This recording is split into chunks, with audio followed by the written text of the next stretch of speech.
नमस्कार मित्रों, आज मैं आपको शिव महापुराण का 22वां अध्याय सुनाने वाली हूँ।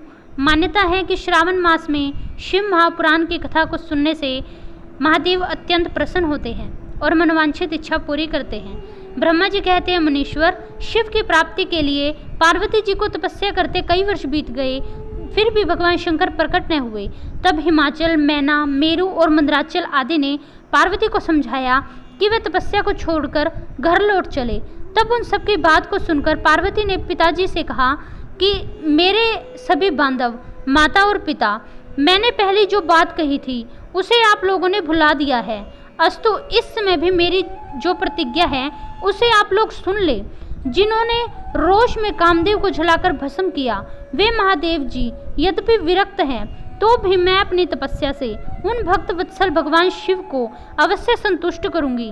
आप सब लोग प्रसन्नतापूर्वक अपने अपने घर को जाएं। महादेव जी संतुष्ट होंगे ही, इसमें अन्यथा विचार की आवश्यकता नहीं है। जिन्होंने कामदेव को जलाया है, जिन्होंने इस पार्वती के वन को भी जलाकर भस्म कर दिया है, उस भगवान शंकर को मैं अपनी तपस्या से यहाँ बुलाऊंगी। महाभागन, आप यह जान लें कि महान तपोबल से ही शिव की सेवा सुलभ हो सकती है। यह मैं आप लोगों से सत्य कहती हूँ। सुमुध भाषण करने वाली पर्वतराज कुमारी शिवा, माता मेनका, भाई मेनाक, पिता हिमाचल और मंदराचल आदि से उपयुक्त बात कहकर शीघ्र ही चुप हो गई। शिवा के ऐसा कहने पर वे चतुर चालाक पर्वत, गिरिराज, सुमेरु आदि गिरिजा की बारंबार प्रशंसा करते हुए अत्यंत विस्मित हो गए और वैसे ही लौट गए। उन सबके चले जाने पर सखियों से गिरी हुई पार्वती मन में यथार्थ निश्चय करके पहले से भी अधिक उग्र तपस्या करने लगी। मुनिश्रेष्ठ, देवताओं, असुरों, मनुष्यों और चराचर प्राणियों सहित समस्त त्रिलोकी उस महती तपस्या से संतप्त हो उठा। उस समय समस्त देवता, असुर, यक्ष, किन्नर, चारण, सिद्ध, साध्य मुनि, विद्याधर, बड़े बड़े नाग, प्रजापति, गुहाग तथा अन्य लोगों में महान कष्ट उत्पन्न हुआ, परंतु इसका कारण उनकी समझ में नहीं आया। तभी इंद्रादि समस्त देवता गुरु बृहस्पति की सलाह से विहतला के साथ सुमेरु पर्वत पर मुझ विधाता की शरण में आए। उस समय उनके सारे अंग संतप्त हो रहे थे। वहां आकर उन्होंने मुझे प्रणाम किया। उन सभी को व्याकुल और कांतिहीन देवताओं ने मेरी स्तुति मन से की और कहा, प्रभु, जगत के जलने का क्या कारण हो सकता है? उनका यह प्रश्न सुनकर मन ही मन में शिव का स्मरण करके विचार पूर्वक मैंने सब कुछ जान लिया। इस विषम में जो दाह उत्पन्न हो रहा है वे गिरिजा की तपस्या का फल है।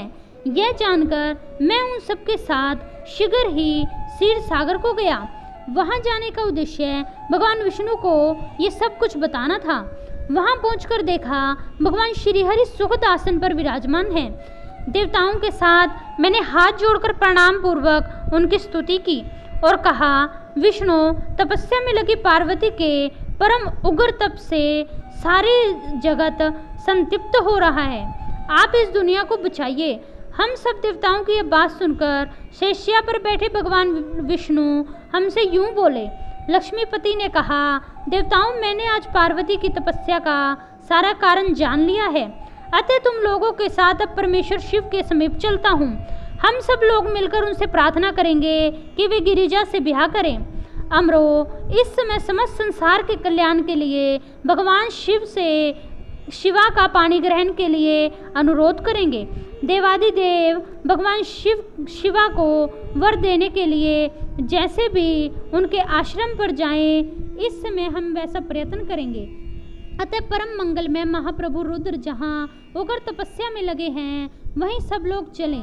भगवान विष्णु की यह बात सुनकर सब देवता हठी, क्रोधी और जलाने के लिए उदित रहने वाले भगवान रुद्र के पास अत्यंत भयभीत होकर गए। देवताओं ने कहा, भगवान जो महाभयंकर कालाग्नि समान दीप्तमान और भयंकर नेत्रों से युक्त है, उन रोष से भरे रुद्र के पास हम लोग नहीं जा सकेंगे, क्योंकि जैसे उन्होंने कुपित हो कामदेव को जला दिया, उसी प्रकार वे हमें भी जला न डाले। इंद्रदेव की बात सुनकर लक्ष्मीपति श्रीहरि ने उन सबको सांत्वना दी। श्रीहरि बोले, हे देवताओं, तुम सब लोग प्रेम और आदर के साथ मेरी बात सुनो। भगवान शिव देवताओं के स्वामी तथा उनके भय का नाश करने वाले हैं। वे तुम्हें कभी दग्ध नहीं करेंगे। तुम सब लोग बड़े चतुर हो, अतः तुम्हें शंभु को कल्याणकारी मानकर हमारे साथ सबके उत्तम प्रभु उन महादेव जी की शरण में चलना चाहिए। भगवान शिव पुराण पुरुष, सर्वेश्वर, वर्णीय, प्रातपर, तपस्वी और परमात्मा स्वरूप हैं, अतः हमें उनके शरण में अवश्य जाना चाहिए। प्रभावशाली विष्णु के ऐसा कहने पर सब देवता भगवान शिव के दर्शनों के लिए गए। मार्ग में पार्वती जी का आश्रम पड़ा, अतः उन्होंने गिरिराज नंदिनी की तपस्या देखने के लिए विष्णु आदि सब देवताओं में कोहतुल मचा। पार्वती जी के श्रेष्ठ तप को देखकर सब देवता उनके उत्तम तेज से व्याप्त हो गए। उन्होंने तपस्या में लगी हुई उन तेजोमयी जगदम्बा को नमस्कार किया और साक्षात सिद्धि स्वरूपा शिवा को तप की बुरी बुरी प्रशंसा करते हुए वे सब उस स्थान पर पहुँचे जहाँ पर कि भगवान शंभु विराजमान थे। मुने वहाँ पहुँचकर सब देवताओं ने तुम्हें उनके पास भेजा और सवे वे मदन दहनकारी भगवान से दूर ही खड़े रहे। वे वहीं से यह देखते रहे कि भगवान शिव कुपित हैं या प्रसन्न हैं। नारद, तुम तो सदा निर्भय रहने वाले हो, विशेषतः शिव भक्त हो, अतः तुमने भगवान शिव के स्थान पर जाकर उन्हें सर्वथा प्रसन्न देखा। फिर वहां से लौटकर तुम श्री विष्णु आदि सब देवताओं को भगवान शिव के स्थान पर ले गए। वहां पहुंचकर विष्णु आदि सब देवताओं ने देखा कि भक्त वत्सल भगवान शिव सुखपूर्वक प्रसन्न मुद्रा में बैठे हैं। अपने गणों से घिरे हुए शंभु तपस्वी का रूप धारण किए योगपट पर आसीन थे। उन परमेश्वर रूपी शंकर का दर्शन करके मेरे सहित श्री विष्णु तथा अन्य देवताओं, सिद्धों, मुनीश्वरों ने उन्हें प्रणाम करके वेदों व सूत्रों के अनुसार उनकी स्तुति की। यहाँ पर शिव महापुराण का 22वां अध्याय समाप्त होता है। यदि आपको ये वीडियो पसंद आ रही है तो वीडियो को लाइक करें और इसे शेयर भी करें। धन्यवाद।